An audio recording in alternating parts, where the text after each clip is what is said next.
नमस्कार। स्वागत है आप सभी का एक बार फिर से सोनी क्लासेज में। आज हम लोग क्लास 9 के सेल चैप्टर का पार्ट 21 करेंगे और इसमें हम लोग जानेंगे प्रोकैरियोटिक और यूकैरियोटिक कोशिका के बारे में।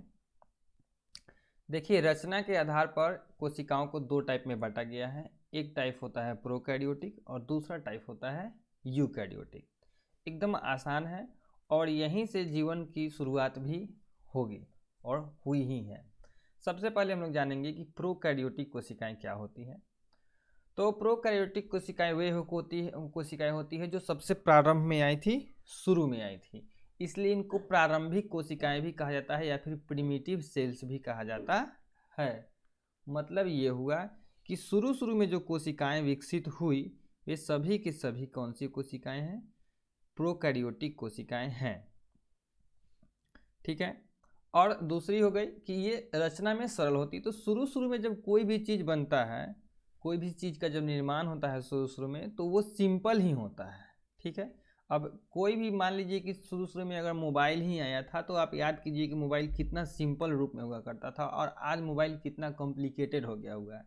या फिर शुरू में जो वाहन बने, सबसे पहले तो आप अगर हिस्ट्री में पढ़े होइएगा तो देखते होइएगा कि पहले पहिए का निर्माण हुआ, फिर किस तरह से मतलब कि सिंपल मशीन का निर्माण हुआ और वो होते होते आज कितना बड़ा बड़ा मशीन का रूप ले चुका है। तो ठीक उसी तरह इन कोशिकाओं का भी निर्माण जो हुआ धीरे धीरे हुआ, इनमें इवोल्यूशन होते गया और इनका जो डेवलपमेंट है वो होते चला गया। तो ये जो कोशिकाएं हैं प्रोकैरियोटिक कोशिकाएं, ये शुरुआती कोशिकाएं हैं, इसलिए इनकी रचना भी क्या होंगी? सरल होंगी। अब देखिए, इसमें जब हम लोग इसके पिछले वीडियो इस समय पढ़ चुके हैं कि केंद्रक क्या होता है, कोशिकांग क्या होते हैं, केंद्रक द्रव्य क्या होता है, ये सारी चीज़ें हम लोग पढ़ चुके हैं। तो आप ये बात जान लीजिए कि यहाँ पर जो है ना स्पष्ट केंद्रक का अभाव होगा। मतलब कि इसमें आपको क्लियरली कहीं पे केंद्रक नाम का कोई कॉन्सेप्ट दिखने वाला नहीं है। जैसे कि हम लोग पढ़े हुए हैं कि अगर ये कोशिका है, ठीक है, अगर ये कोशिका है तो आपको पता है कि इस कोशिका के केंद्र में एक न्यूक्लियस होगा, ठीक है, जिसको हम लोग केंद्रक बोलते हैं। बट इस टाइप का जो प्रोकैरियोटिक टाइप का जो सेल होगा, इसमें स्पष्ट केंद्रक आपको कहीं दिखने वाला नहीं है। इसके जो एग्जाम्पल लिए जाते हैं वो जो भी जैसे जीवाणु है, विषाणु है, नीलहरित शैवाल है, इन सभी के जो सेल्स होते हैं, इन सभी का जो कोशिका होता है, वे सभी के सभी कोशिकाएं किसमें के अंतर्गत आती हैं? प्रोकैरियोटिक के अंतर्गत आती हैं। ठीक है। इनका साइज भी कंपैरेटिवली यूकैरियोटिक के छोटा ही होता है। इसका साइज 1 से 10 माइक्रोन तक होता है, इससे बड़ा इनमें नहीं पाया जाता है। लेकिन अगर आपको याद हो तो हम आपको बताए थे कि शुतुरमुर्ग का जो अंडा था, सिर्फ एक सेल कितना बड़ा साइज का था, लगता था कि एक फुटबॉल के बराबर है। ठीक है। तो ये चीज़ सब आप याद रखिएगा। फिर माइकोप्लाज्मा का जो कोशिका हम लोग देखे थे वो कहाँ से था? इसी में था, प्रोकैरियोटिक कोशिका का ही वो हम लोग एग्जाम्पल लिए थे। और जबकि सबसे बड़ी कोशिका का बात जब किए थे तो शुतुरमुर्ग का अंडा लिए थे, वो किस कोशिका का बात किए थे? हम लोग यूकैरियोटिक कोशिका का बात किए थे। तो यूकैरियोटिक कोशिका का आकार भी छोटा होता है, केंद्रक होता नहीं है, ये उतने डेवलप होते नहीं हैं। ठीक है। आपको याद है कि क्रोमैटिन हम पढ़े थे, जस्ट इसके पिछले वाले वीडियो में जब गुणसूत्र हम पढ़े थे तो क्रोमैटिन आपको दिखाए थे। तो केंद्रक क्षेत्र में जो जो केंद्रक का क्षेत्र है, मतलब कि जैसे कि ये जो हम लोग पढ़े थे ये सेल के बारे में, और सेल में हम लोग देखे थे कि केंद्रक का एक एरिया होता था, तो केंद्रक का क्षेत्र हो गया। तो यूकैरियोटिक प्रोकैरियोटिक कोशिकाओं में क्या होगा कि जहां पर केंद्रक हुआ करता है वहां पर क्रोमैटिन पदार्थ जो होगा उसको केंद्रकाय बोलेंगे। वहां पर जो क्रोमैटिन पदार्थ होगा उसको क्या बोलेंगे? केंद्रकाय बोलेंगे। जो भी इसके अंदर में पाया जाएगा वो झिल्ली से घिरा हुआ नहीं होता है। साथ ही साथ जैसे क्रोमैटिन पदार्थ में क्या क्या होता है आपको याद ही है कि डीएनए, आरएनए, ये सब चीज़ हम लोग पढ़े थे। तो आनुवंशिक पदार्थ जो डीएनए होता है ना, कोशिका द्रव के विशेष क्षेत्र में न्यूक्लियोइड में मौजूद होते हैं। जो यहाँ पे होगा ये उस टाइप का एक क्षेत्र बना हुआ होगा, क्लियरली आपको दिखेगा नहीं। इसका एक यहाँ पे एग्जाम्पल हम आपको दिखाते हैं। देखिए, ये प्रोकैरियोटिक कोशिका है। देखिए, इसमें ऐसे ही ये मतलब कि बिखरा पड़ा है। ये क्या है? ऐसे ही बिखरा पड़ा है। इसमें कोई आपको स्पष्ट कोई एरिया इस टाइप का नहीं दिख रहा है कि हाँ भाई इतना के अंदर में ही क्या होगा, क्रोमैटिन पदार्थ होगा, डीएनए, आरएनए, ये सब चीज़ होगा। ऐसा इसमें कुछ होता नहीं है। तो ये जो इतना एरिया बन रहा है ना, इसको हम लोग न्यूक्लियोइड बोलेंगे। क्या बोलेंगे? न्यूक्लियोइड क्षेत्र में मौजूद होता है। ये जो विशेष क्षेत्र होता है उसको हम लोग न्यूक्लियोइड बोलते हैं। और कोशिका द्रव्य जो होता है, आपको पता है कि कोशिका के अंदर में जो द्रव्य मौजूद है उसको कोशिका द्रव्य बोलते हैं, और केंद्रक के अंदर में अगर कोई द्रव्य मौजूद है तो उसको केंद्रक द्रव्य बोलते हैं। तो कोशिका द्रव्य में राइबोसोम मौजूद होते हैं। ये आपको छोटे छोटे जो कण दिख रहे हैं ये सभी के सभी क्या है, राइबोसोम्स है, ठीक है। और ये जो आपको ये बिखरे दिख रहे हैं चाउमीन की तरह, ये न्यूक्लियोइड है, ठीक ना, न्यूक्लियोइड होते हैं जिसमें डीएनए आपको पाया जाता है। तभी तो आखिर कुछ भी है, डीएनए वायरस ही है या फिर बैक्टीरिया है, कुछ भी है तो वायरस से वायरस बनेगा, इसका इन्फॉर्मेशन उसके डीएनए में होना चाहिए ना। तो ये ऐसे ही बिखरे पड़े हुए हैं, कहाँ पर, कहाँ पे बिखरे पड़े हैं, ये कोशिका द्रव्य में ऐसे ही बिखरे पड़े हैं, राइबोसोम भी और ये डीएनए वाले पदार्थ भी, ठीक है। इसमें इतना आप याद रखिएगा, हो जाएगा। ये एक्चुअली याद रखना है कि ये विकसित कोशिका नहीं होते हैं। दूसरा हमारा कोशिका का टाइप है यूकैरियोटिक कोशिका। अब आदमी को कभी कभी कन्फ्यूजन हो जाता है कि हम यूकैरियोटिक हैं या प्रोकैरियोटिक है।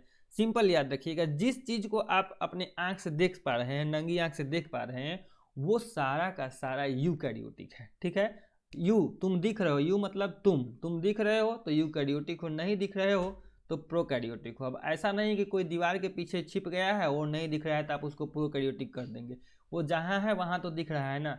लेकिन आपके हाथ में कितना बैक्टीरिया है, कितना वायरस है, आपको दिख रहा है क्या, नहीं दिख रहा है। आपके मुंह में कितना सारा बैक्टीरिया है, वायरस है, दिख रहा है, नहीं दिख रहा है, तो वो सारा का सारा प्रोकैरियोटिक है। लेकिन जो चीज़ें हमें दिखाई दे देंगी, जैसे चींटी दिखती है, हाथी दिखता है, पेड़ पौधे दिखते हैं, ये सारे के सारे क्या हैं, प्रोकैरियोटिक, यूकैरियोटिक में है, ठीक है। जो दिख रहा है वो यूकैरियोटिक, इसको याद रखिएगा ट्रिक, यू मतलब कि तुम, और तुम दिख रहे हो इसलिए क्या हो, यूकैरियोटिक हो।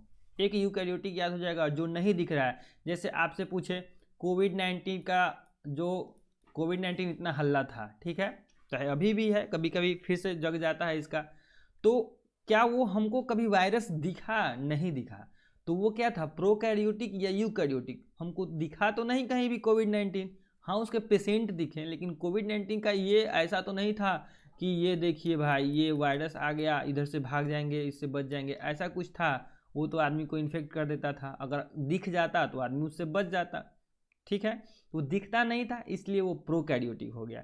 लेकिन यही अगर हाथी की तरह या कुत्ते की तरह दौड़ता हुआ दिख जाता तो वो क्या हो जाता, प्रोकैरियोटिक, यूकैरियोटिक हो जाता। समझ में आई बात। तो यूकैरियोटिक में यही समझना है कि यूकैरियोटिक जो कोशिकाएं होती हैं वो पूरा पूरा विकसित होती हैं, और किसको किसको छोड़ के ये पाया जाएगा, विषाणु, जीवाणु और नीलहरी शैवाल को छोड़ करके सभी पौधे या जंतु में यह पाई जाती है। मतलब कि पौधों या जंतुओं का जो शरीर है वह प्रोकैरियोटिक का बना है या फिर यूकैरियोटिक का बना है, तो आप बताएंगे यूकैरियोटिक का बना है, क्योंकि जो भी पौधा है हमें दिखाई दे देगा, जो भी जंतु है हमें दिखाई दे देगा, तो वो सभी के सभी यूकैरियोटिक के अंतर्गत आते हैं। इतनी बात समझ में आई। रचनात्मक आधार पर यह पूर्ण रूप से विकसित कोशिका होगी। हमने जो पढ़ा है, जो भी कोशिकांग, जैसे कि राइबोसोम पढ़े, गोल्गी काय पढ़े, माइटोकॉन्ड्रिया पढ़े, लाइसोसोम पढ़े, ये सारी चीज़ें हमने पढ़ी, केंद्रक पढ़े, केंद्रिका पढ़े, उसके बाद में क्रोमोसोम पढ़े। तो ये जो सारी चीज़ें हम लोग पढ़े, ठीक है, तो वो कैसे पढ़ें, क्योंकि वो पूरे के पूरे विकसित हो चुके हैं, उनका सब कुछ क्लियर हो चुका था। तो रचनात्मक आधार पर ये पूर्ण रूप से विकसित हो चुके हैं। इनका आकार भी क्या होता है, बड़ा होता है। एग्जाम्पल के लिए आप समझ लीजिए शुतुरमुर्ग का अंडा कितना बड़ा है, सिंगल सेल है वो। फिर है पूर्ण विकसित केंद्रक, इसमें पाया जाता है जो चारों ओर से दोहरी झिल्ली से घिरा होता है। याद रखिएगा कि जो प्रोकैरियोटिक होता है ना, उसमें झिल्ली नहीं पाया जाता है, उसके आसपास में जो भी उसके अंगक तो एकदम बिल्कुल नहीं के बराबर होते हैं, राइबोसोम सब कभी कभी दिख जाता है, लेकिन इसमें झिल्ली उल्ली नहीं पाया जाता है। लेकिन यहाँ पर देखिए ये हमारा क्या है, यूकैरियोटिक कोशिका है, ये यूकैरियोटिक कोशिका है। और इसमें आप देखिए ये जो है क्या है, एंडोप्लाज्मिक रेटिकुलम है, यह क्या है, माइटोकॉन्ड्रिया है, यहाँ साइटोप्लाज्म, साइटोप्लाज्म मतलब के, या साइटोप्लाज्म का मतलब होता है कोशिका द्रव्य। ये लाइसोसोम यहाँ पे आपको दिख रहा होगा, ये स्मूथ एंडोप्लाज्मिक रेटिकुलम दिख रहा हो, ये सेंट्रियोल दिख रहा है, ठीक है। इसमें वैक्यूल्स भी होता है, ये चूँकि एनिमल सेल है, प्लांट सेल रहता है तो उसमें वैक्यूल्स भी दिखता है आपको।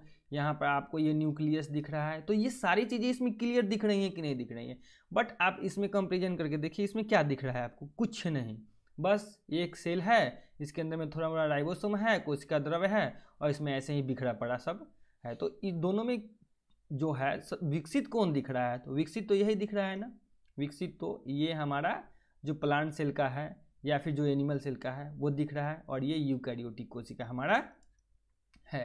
तो ये कहता है कि पूर्ण विकसित केंद्रक होता है जो चारों ओर से झिल्ली से घिरा होता है। जब हम केंद्रक पढ़े थे तो देखे थे कि इसके चारों ओर क्या होती है, झिल्ली होती है, इसमें छोटा छोटा छेद भी होता है, एकदम छोटा छोटा, जिससे कि पदार्थों का आवागमन इसमें भी होते रहता है कि नहीं। तभी ना यहाँ से डी जो आनुवंशिक गुण होते हैं एक से दूसरे में ट्रांसफर होते रहते हैं। कोशिका द्रव में झिल्ली कोशिकांग होते हैं, मतलब कि ये जो कोशिका द्रव है, आपको पता है कि ये जो कोशिका है, ठीक है, कोशिका के अंदर में जो द्रव पाया जाएगा वो कोशिका द्रव पाया जाएगा, और इसके अंदर में जो कोशिकांग पाए जाते हैं ये माइटोकॉन्ड्रिया है, तो इसमें भी कवरिंग होता है। ये कोशिका द्रव में भी क्या होता है, कवरिंग होता है। इसको एक एग्जांपल से मैं आपको समझाए थे कि मान लीजिए कि आप एक झोला ले लीजिए, ठीक है, इस झोला में आपको खाना लेके जाना है कहीं पे, तो आप क्या कीजिएगा, भुजिया के लिए अलग कुछ डालिए, अलग कुछ में डालिएगा, या फिर रोटी लेके जा रहे हैं तो उसको अलग में डालिएगा, या फिर चावल ही लेके जा रहे हैं, दाल ही लेके जा रहे हैं, तो सबको अलग अलग खंड में डालिएगा, तब तो फेटाएगा नहीं साथ में। नहीं तो सबको एक ही साथ में अगर हम डाल देंगे तो क्या होगा, सब घोर मट्ठा हो जाएगा और सब का काम जो होगा ठीक से प्रॉपरली होगा नहीं।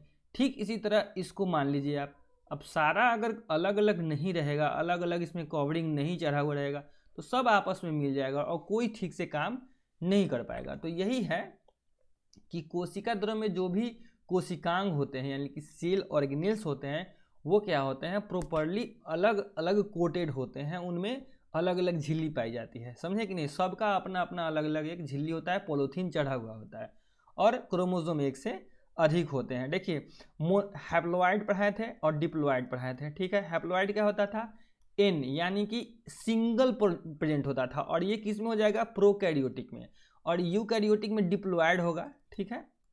यूकैरियोटिक में क्या हो जाएगा, डिप्लॉइड हो जाएगा, मतलब कि ये जोड़ा में पाया जाएगा, ठीक ना। तो क्रोमोसोम इसमें यानी कि यूकैरियोटिक में एक से अधिक मात्रा में पाया जाएगा और उसमें सिंगल में होगा। ये भी इसका एक एग्जाम्पल है, ठीक है, प्रोकैरियोटिक का। इस वीडियो में इतना ही था। जब हम आगे आएंगे तो आपको बता दें कि हम अब जंतु कोशिका और पादप कोशिका के बीच में कंपैरिजन पढ़ेंगे, ठीक है। उसके बाद में आपका ये चैप्टर खत्म हो जाएगा। अगर वीडियो अच्छा लगा हो तो लाइक शेयर और सब्सक्राइब कर दीजिएगा। मिलेंगे आपसे नेक्स्ट वीडियो में। जय हिंद।